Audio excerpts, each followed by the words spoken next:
Vishal Kamat. He's joining in right now. Mr. Kamat, thanks very much for taking out the time. Let's talk about what's been happening with the holiday season and whether or not you are seeing the demand outpacing supply this time around.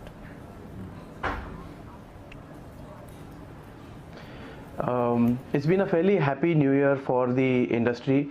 Diwali was a little slack, but we found a good bounce back in the new year end. A lot of people have gone to, especially in the leisure segment, we found a good movement. But even staycations, which have been picking up steadily over the last few years, this year showed excellent results. Staycation being where you stay in the city and you don't want to travel out because of maybe traffic or maybe due to constraints, family constraints or other challenges. So staycation also, we found that our business hotels doing quite well, rather exceedingly well in this thing. The key part is to give value, the right kind of blended value. I think that those who've done that have done very well in both leisure and in business hotels.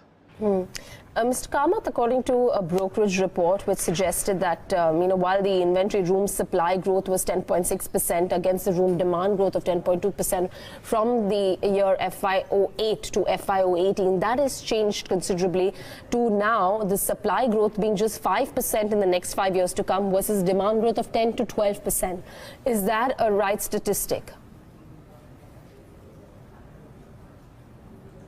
There is a large gap between the supply and demand, which comes in spurts. On a holistic nature, there's still a time for the right kind of point to touch, where again the supply would come in a large quantum because of ROI concerns, because of various other factors also. Also, the gestation period is very long in hospitality.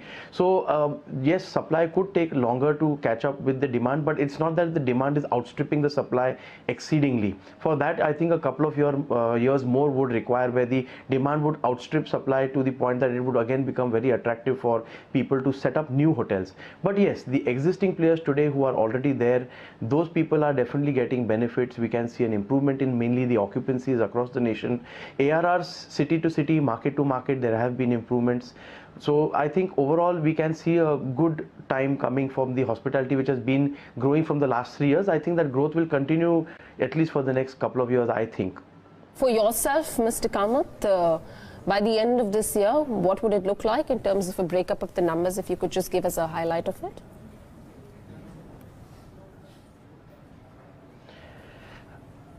Sorry, I didn't. What do you expect to close? I couldn't hear that. What do you expect to close the year with? I mean, you've got quarter 3 numbers coming up, but I'm not going to focus only on quarter 3. I'm going to take stock of the entire year. So overall the year has been very good. There has been a very good growth. In fact, the first 2 quarters which we had as a whole have done exceedingly well. There has been a good growth in the first 2 quarters, because of which the third quarter, which is more or less a little, there is a growth, but it's incremental. It's nothing extraordinary. But I think on a YTD basis, we should have a very good growth. The books, business on books for the month of Jan and Feb look exceedingly robust. And even in terms of the wedding market, we've done exceedingly well at our Fort Jadavgarh for the month of December, being the highest weddings we've ever done in a month. So definitely people are still looking at celebrating, spending. So I think the year should close quite well. Any ballpark figure? It's a little too early for me to say, but I think it would be reasonable for us to expect at least a 10% growth on the whole company as a whole. All right. Okay, Mr. Kamat, going forward, how have this, in terms of supply, in terms of room additions, how has it been for you at Kamat Hotels? Have you seen significant increment in terms of new room additions coming in and new properties being built up by Kamat Hotels? Our last focus was on entirely making the company robust and coming out from a downturn from 2014.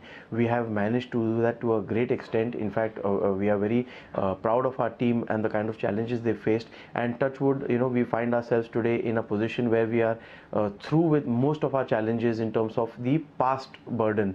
Now coming towards the future opportunities, definitely, considering that we've been in the business for more than 70-80 years and we have that kind of robust experience and even bandwidth bandwidth. It's now time that we look at opportunities which we are scouting, whether it is in the lease, because today acquiring an asset is still a very costly proposition, and I don't think we could look at that maybe just yet. But definitely in the lease and in the management space, definitely we are looking at certain opportunities, and once they consummate, I'll be very happy to tell Neeraj and yourself. All right. Mr. Kamat, aside from that, how is the competitive environment in your space at this current juncture? We've been seeing a lot. I mean, obviously, the target audience may be slightly different from the likes of an OYO Rooms, but in general, in your category, how has the competition been? See, competition breeds quality, and I think that is something which the consumer especially more is looking at. It's a good thing that there is more competition, whether it's domestic players, international players, because it keeps you on your toes. But when it comes to alternate accommodation providers, I think that is the biggest challenge which we right now see in the press and media, where you have the likes of alternate providers who are not necessarily following what is the Indian law or even other factors in terms of consumers safety or in terms of consumer requirements. So I think that is a challenge which has the industry finally woken up to. Today a lot of these see, technology is not bad, and I'm a big advocate of technology and the use of technology, but when the misuse of technology happens, I think that's something when we need to all wake up to. Today there are a lot of alternate accommodations which are not a direct threat to our industry, but what happens is it affects the destination as a whole.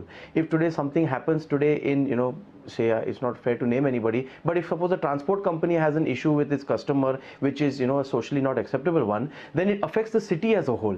Same way in our industry also, if an alternate accommodation is misused and something wrong happens there which is socially not acceptable, then it affects the destination as a whole. We need to make sure that we have a credible India where consumers who come from abroad or in India have a safe and fun experience, and we as organized players, as in hotel industry, we provide that. We are liable to the law and we are liable to our customers. But when you have alternate accommodations, neither are they liable and they get away with things. So I think this is one of the biggest industry fights we're having right now, of illegal listings, wrong listings. Recently FSSAI took action against certain food apps who had listed non-FSSAI hotels and restaurants and they had to withdraw it. So I think these are the kind of challenges which the industry will maturely handle and come out with a win-win with the technology partners. Right. I assume you are indicating Airbnb, towards Airbnb, but is there a significant shift in terms of the client? I'm indicating a lot of platforms, ma'am. It's not only fair to say one person's name or two's. It's not about one person or two people's name. I'm saying it as a general, because when one person does it, everybody's following it, then it becomes a whole. So it's not fair to say one person's name or the other person's name. As a whole, if somebody has taken up a practice, then as a whole they need to stop it. So it's not about one person or two persons or anybody in particular. Okay, got that, Mr. Kamat. Just one last question before we wrap up this interview regarding your occupancy rates and how are they likely to shape up?